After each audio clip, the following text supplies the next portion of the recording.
Hi നമസ്കാരം, cinema കാഴ്ചയിലേക്ക് എല്ലാവർക്കും സ്വാഗതം. ജിതിൻ കെ ജോസ്, മമ്മുക്ക, വിനായകൻ കേന്ദ്ര കഥാപാത്രമായിരുന്ന കളങ്കാവൽ എന്ന സിനിമ ഇനി നമുക്ക് മുന്നിലെത്താൻ വെറും 5 ദിവസങ്ങൾ മാത്രമേ ഉള്ളൂ. ഒരു പക്ക ക്രൈം ത്രില്ലർ ചിത്രമായിട്ടാണ് നമുക്ക് മുന്നിലേക്ക് കളങ്കാവൽ എത്തുന്നത്. എന്തായാലും സിനിമ കാണാനായിട്ടുള്ള ഒരു കട്ട വെയിറ്റിങ്ങിലാണ് ഞാൻ, നിങ്ങളും കട്ട വെയിറ്റിങ്ങിലാണെന്ന് അറിയാം.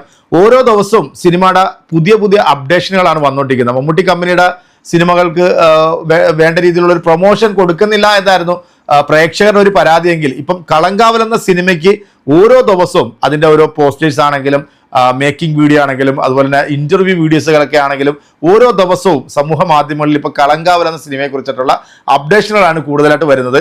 ഏറ്റവും ലേറ്റസ്റ്റ് ആയിട്ട് ഇപ്പോൾ വന്നിരിക്കുന്ന മമ്മൂക്കയുടെ ഒരു ചെറിയൊരു ഇന്റർവ്യൂ ഉണ്ട്. ഇന്റർവ്യൂവിൽ മമ്മൂക്ക കുറച്ച് കാര്യങ്ങൾ പറയുന്നുണ്ട്. ആ ഒരു വീഡിയോ നമുക്ക് കാണാം. അതിനു മുമ്പ് മമ്മൂക്കയുടെ ഒരു പോസ്റ്റ് ഇപ്പോൾ സമൂഹ മാധ്യമങ്ങൾ വലിയ രീതിയിൽ ശ്രദ്ധ പിടിക്കുന്നുണ്ട്.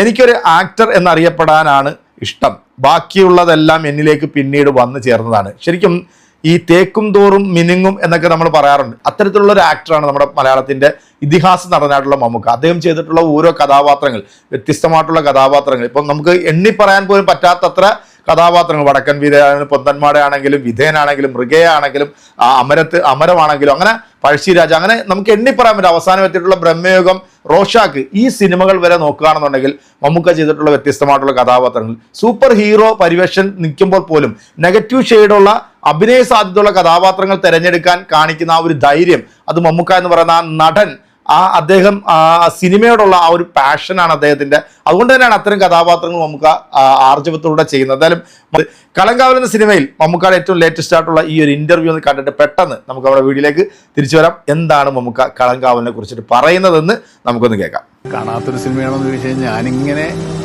ഒരു വേഷത്തിൽ വേണം, അഭിനയിച്ചിട്ടില്ല എന്ന് വേണമെങ്കിൽ പറയാം. പിന്നെ എന്റെ കഥാഗതികളും കഥയുടെ പോക്കും ഒക്കെ നമ്മളെ വേണമെങ്കിൽ ചിലപ്പോൾ ഒന്ന് ടെൻഷൻ അടിപ്പിക്കാം.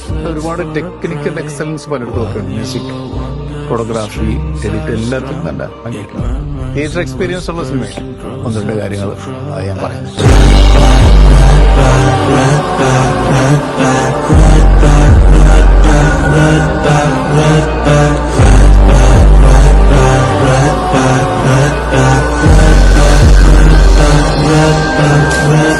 നമ്മുടെ മമ്മൂക്ക പറഞ്ഞത് കേട്ടല്ലേ, 1-2 കാര്യങ്ങൾ ഞാനത് പറയാൻ ആഗ്രഹിക്കുന്നില്ല. ആ 1-2 കാര്യങ്ങൾ അറിയണം എന്നുണ്ടെങ്കിൽ ഡിസംബർ 5-ാം തീയതി ആദ്യ ഷോ തന്നെ നമ്മൾ തിയേറ്ററിൽ പോയി കാണണം. കാരണം പക്ക തിയേറ്റർ എക്സ്പീരിയൻസ് ആയിരിക്കും സിനിമ. ഇതിന്റെ ടീസർ ഇറങ്ങിയ സമയത്തും ട്രെയിലർ ഇറങ്ങിയ സമയത്തും ഇതിന്റെ ഒരു സോങ് ഇറങ്ങിയ സമയത്തൊക്കെ തന്നെയാണ്. അതുപോലെ തന്നെ അതിന്റെ സിനിമോട്ടോഗ്രാഫി ആണെങ്കിലും എല്ലാം മികച്ചു നിൽക്കുന്ന ഒരു ടീം തന്നെയാണ് കളങ്കാവൽ എന്ന സിനിമയിൽ അണിനിരന്നിരിക്കുന്നത്. അതുകൊണ്ട് തന്നെ സിനിമ പക്ക തിയേറ്റർ എക്സ്പീരിയൻസ് ആയിരിക്കും. പക്ക ഒരു ത്രില്ലർ സ്വഭാവത്തിൽപ്പെട്ടിട്ടുള്ള ഒരു സിനിമയാണ്. കാരണം മമ്മൂക്ക ഇതിനകത്ത് പറയുന്നുണ്ട്, ഞാൻ ഇതുവരെ ചെയ്യാത്ത ഒരു ക്യാരക്ടറാണ് എന്ന് വേണമെങ്കിൽ പറയാം. അപ്പൊ ആ ഒരു പറച്ചിൽ തന്നെ നമുക്ക് ഇതുവരെ ചെയ്യാത്ത ഒരു ക്യാരക്ടർ തന്നെയാണ് ഈ സിനിമയിൽ എന്നുള്ളത് നമുക്ക് ഏകദേശം അത് മനസ്സിലായിട്ടുണ്ട്. എന്തായാലും ഇനി വെറും 5 ദിവസങ്ങൾ മാത്രം കളങ്കാവൽ സിനിമ നമുക്ക് മുന്നിലേക്ക് എത്താൻ. സസ്പെൻസുകളും നിഗൂഢതകളും നിറഞ്ഞിട്ടുള്ള ഈ ഒരു ക്രൈം ത്രില്ലർ സിനിമ കാണാനായിട്ടുള്ള ഒരു കട്ട വെയിറ്റിംഗിൽ തന്നെയാണ് ഞാൻ. അപ്പൊ നിങ്ങളും വെയിറ്റിംഗിലാണ് എന്നറിയാം. അപ്പൊ ഈ ഒരു ഇന്റർവ്യൂ കണ്ട നിങ്ങളുടെ വിലയേറെ അഭിപ്രായങ്ങളും കമന്റുകളും നമ്മുടെ കമന്റ് ബോക്സിൽ അറിയിക്കുക. അപ്പം 5-ാം തീയതി വരെ കാത്തിരിക്കാം. സിനിമ എന്താണ് എന്നറിയാൻ ആദ്യ ഷോ കണ്ടതിന് ശേഷം നമ്മൾ സിനിമയെ കുറിച്ചിട്ടുള്ള നമ്മുടെ വിലയിരുത്തലും റിവ്യൂ ആയിട്ട് നിങ്ങൾക്ക് മുന്നിൽ എത്തുന്നതായിരിക്കും. അപ്പോൾ അതുവരേക്കും എല്ലാവർക്കും ബൈ.